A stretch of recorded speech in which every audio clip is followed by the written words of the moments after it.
حضرت آدم علیہ السلام کا دل بے قرار ہے۔ آپ اندازہ کریں کہ بیوی کتنی قیمتی چیز ہے جس کو ہم نے جوتی کی نوک پر رکھا ہوا ہے۔ ایک نبی نے ابھی تک نکاح نہیں کیا، وہ قیامت سے پہلے نکاح کریں گے، اللہ تعالیٰ انہیں اولاد بھی دے گا۔ جنت میں خوبصورت محلات بھی موجود ہیں، لیکن حضرت آدم علیہ السلام کا دل بے چین ہے۔ بائیں پسلی سے اللہ نے بیوی کو اس لیے پیدا کیا تاکہ عورت کو جوتی کی مانند سمجھنے والے لوگوں کو پتہ چل جائے کہ عورت جوتی پر رکھنے والی چیز نہیں ہے، عورت تو دل پر رکھنے والی چیز ہے۔ کسی بھی مذہب میں نکاح کا وہ مقام نہیں ہے جو مقام دین اسلام میں ہے۔ دین اسلام نے نکاح کو جو مقام دیا ہے، کسی بھی مذہب نے نکاح کو وہ مقام نہیں دیا۔ میرے نبی جناب حضرت محمد مصطفیٰ صلی اللہ علیہ وسلم سے لے کر حضرت آدم علیہ السلام تک ہر ایک نبی نے نکاح کیا، ہر ایک رسول نے نکاح کیا، سوائے ایک نبی نے ابھی تک نکاح نہیں کیا۔ وہ قیامت سے پہلے نکاح کریں گے، اللہ تعالیٰ انہیں اولاد بھی دے گا۔ وہ کون سے نبی ہیں وہ بعد میں بتاؤں گا، پہلے یہ سنیں۔ وہ نوجوان جو نکاح کو جنسی تسکین کا ذریعہ سمجھتے ہیں، جو نکاح کو نفسانی خواہشات کا ذریعہ سمجھتے ہیں، نفسانی تکمیل کا ذریعہ سمجھتے ہیں، جو نکاح کو دل بہلانے کا ذریعہ سمجھتے ہیں، وہ نادان نہیں سمجھتے۔ انہیں نہیں معلوم کہ عورت کی قدر و قیمت کیا ہے، عورت کی عزت کیا ہے، عورت کا مقام کیا ہے۔ عورت کھلونا نہیں ہے جس کے ساتھ کھیلنے کے بعد توڑ دیا جائے، اور عورت نہ ہی تو پیروں کی جوتی ہے کہ جب پرانی ہو جائے تو بدل لی، جب دل چاہے تو بدل لی۔ عورت پیروں کی جوتی بھی نہیں ہے، اور نادانوں، عورت پیروں کی جوتی نہیں ہے۔ عورت تو وہ چیز ہے کہ جنت میں حوریں بھی موجود ہیں، جنت میں اللہ کی ہر ایک نعمت موجود ہے، جنت میں باغات بھی موجود ہیں، جنت میں کلیوں کا تبسم بھی موجود ہے، جنت میں خوبصورت محلات بھی موجود ہیں، لیکن حضرت آدم علیہ السلام کا دل بے چین ہے۔ حوروں کی موجودگی میں، حوروں کے درمیان بیٹھ کر، جنت کی دہلیز میں بیٹھ کر حضرت آدم علیہ السلام کا دل بے چین، حضرت آدم علیہ السلام کا دل بے قرار ہے۔ آدم علیہ السلام کو بے چینی نے جب بار بار بے چین کیا تو آدم علیہ السلام نے دونوں ہاتھ اٹھائے، عرض کی میرے مالک تیری جنت میں سب کچھ ہے، مالک تیری جنت میں ہر ایک نعمت ہے، مگر میرے جیسا کوئی نہیں۔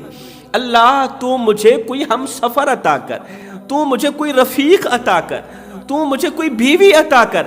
اللہ تعالیٰ نے حضرت آدم علیہ السلام کی دعا کو قبولیت کا شرف عطا کیا۔ میں کہنا چاہتا ہوں او نادانو، جس عورت کے بغیر جنت ادھوری ہے، تمہارا گھر مکمل کیسے ہو سکتا ہے؟ مرد کے لیے جس عورت کے بغیر جنت میں رونق نہیں ہے، جنت بے رونق بنی ہوئی ہے، اس عورت کے بغیر تمہارے گھر میں رونق کیسے آ سکتی ہے؟ تمہارے گھر میں خوشیاں کیسے آ سکتی ہیں؟ تمہارا گھر جنت کے باغوں میں سے باغ کیسے بن سکتا ہے؟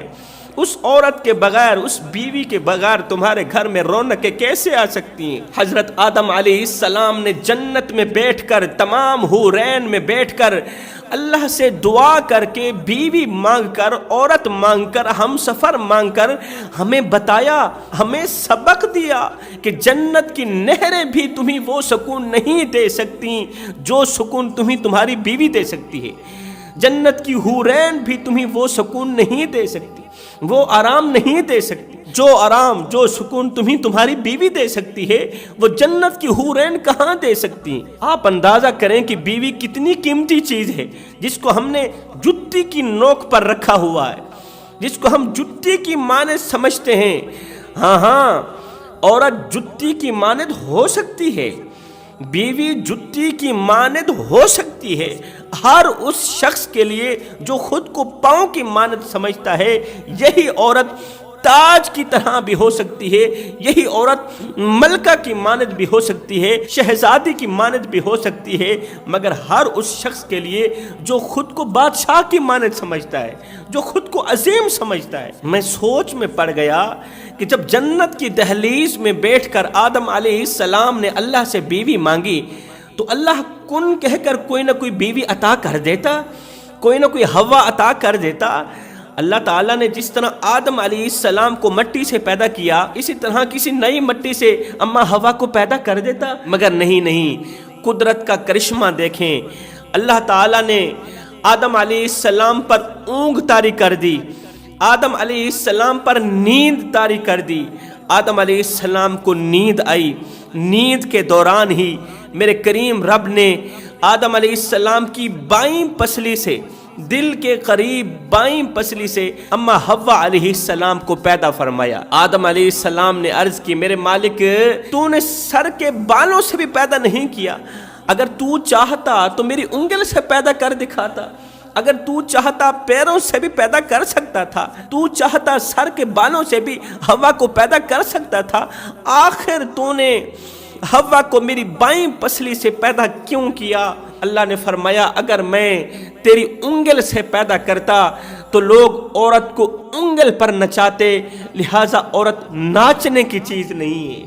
اگر میں تیرے پیروں سے پیدا کرتا، عورت پیروں میں کچلی جاتی، لہٰذا یہ کچلنے کی چیز نہیں ہے۔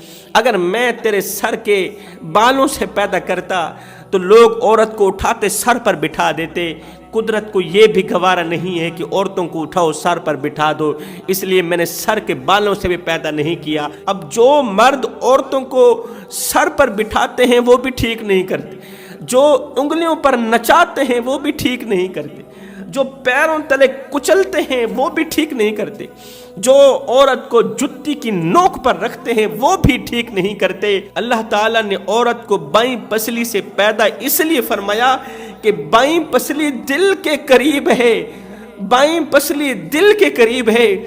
بائیں پسلی سے اللہ نے بیوی کو اس لیے پیدا کیا تاکہ عورت کو جتی کی مانند سمجھنے والے لوگوں کو پتہ چل جائے کہ عورت جتی پر رکھنے والی چیز نہیں ہے، عورت تو دل پر رکھنے والی چیز ہے، عورت پیروں پر رکھنے والی چیز نہیں ہے، عورت انگلیوں کے اشارے نچانے والی چیز نہیں ہے، عورت سر پر رکھنے والی چیز بھی نہیں ہے، عورت تو دل پر رکھنے والی چیز ہے، عورت تمہیں سکون دینے والی چیز، عورت تمہیں قرار دینے والی چیز۔ میرے معاشرے میں بہت سے نادان لوگ اس طرح کے رہتے ہیں کہ گھر میں تو میں ہو ہی جاتی ہے، میاں بیوی کے درمیان ہزاروں اختلافات ہو ہی جاتے ہیں، تو پھر غصے کی آگ میں جل کر کہتے ہیں بکواس بند کر، بیوی کو کہتے ہیں بکواس بند کر، اگر زیادہ بکواس کی تو طلاق کی پرچی ہاتھ میں پکڑا کر گھر سے باہر نکال دوں گا۔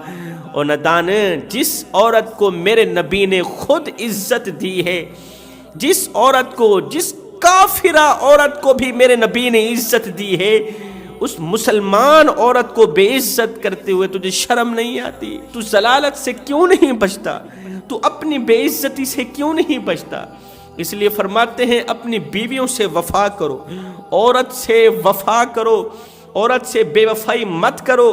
اگر عورت کو تڑپاؤ گے، رلاؤ گے، بے وفائی کرو گے تو عرش والا خدا تم پر خفا ہو جائے گا۔ اس کے ساتھ دھوکہ بھی مت کرو، اس کے ساتھ منافقت بھی مت کرو۔ منافقت کی پہچان کیا ہے؟ منافقت کا مطلب کیا ہے؟ گھر میں بیٹھ کے اپنی بیوی کو کہنا میں تم سے بڑی محبت کرتا ہوں، میں تم سے بڑا پیار کرتا ہوں، لیکن جیسے ہی گھر سے باہر نکلتے ہیں کتوں کی طرح ہر ایری ویری نتھو خیری لڑکی پر نظر دوڑاتے ہیں۔ یہ منافقت نہیں ہے تو کیا ہے؟ گھر میں بیٹھی بیوی کے سامنے تم عشق پیار محبت کے دعوے کرتے ہو، جب باہر جاتے ہو تو لوسی کتوں کی طرح ہر ایری ویری نتھو خیری لڑکی پر نظر دوڑاتے ہو، تعلق بڑھاتے ہو، دوستی کرتے ہو، ڈیٹ پر لے کے جاتے ہو، انہیں پیزے کھلاتے ہو، ہوٹلوں پر لے کے جاتے ہو۔ یہ منافقت نہیں ہے تو کیا ہے؟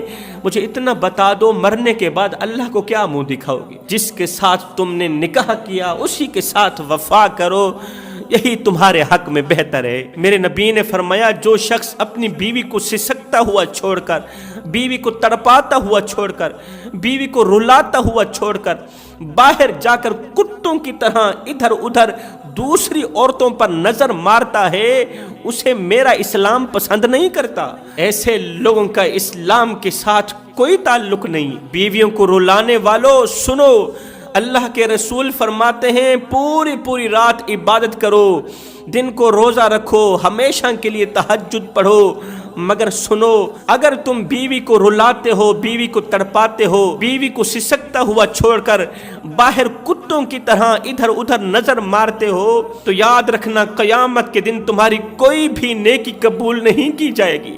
قیامت کے دن اللہ تعالیٰ تمہاری تمام کی تمام عبادات تمہارے منہ پہ مار کے رکھ دے گا، اس لیے کہ اللہ کا ترازو صرف انصاف ہی تولتا ہے، جیسا کرو گے ویسا بھرو گے۔ جوانو، خدا را سیریل دیکھ کر میاں بیوی جیسے تعلقات نہ سیکھو، فلمیں ڈرامے دیکھ کر میاں بیوی جیسے تعلقات مت سیکھو۔ اگر تعلقات سیکھنے ہیں تو میرے کریم نبی کی زندگی پڑھ کے سیکھو۔ عورت اتنا بڑا مقام رکھنے کے باوجود بھی ہم سن رہے ہیں کہ شادی شدہ عورتیں غربت کی وجہ سے غیر محرم مردوں سے تعلقات بڑھا رہی ہیں، غیر محرم لڑکوں سے تعلقات بنا لیتی ہیں، دوستی کر لیتی ہیں، اپنی عزت اور آبرو کا سودا کر لیتی ہیں، اپنی عزت کو بیچ ڈالتی ہیں۔ اے اسلام کی مقدس شہزادیوں سن لو، جب تمہاری غربت تمہیں اپنی چکی میں پیسنے لگیں تو تمہیں سیدہ فاطمہ الزہرا کا وہ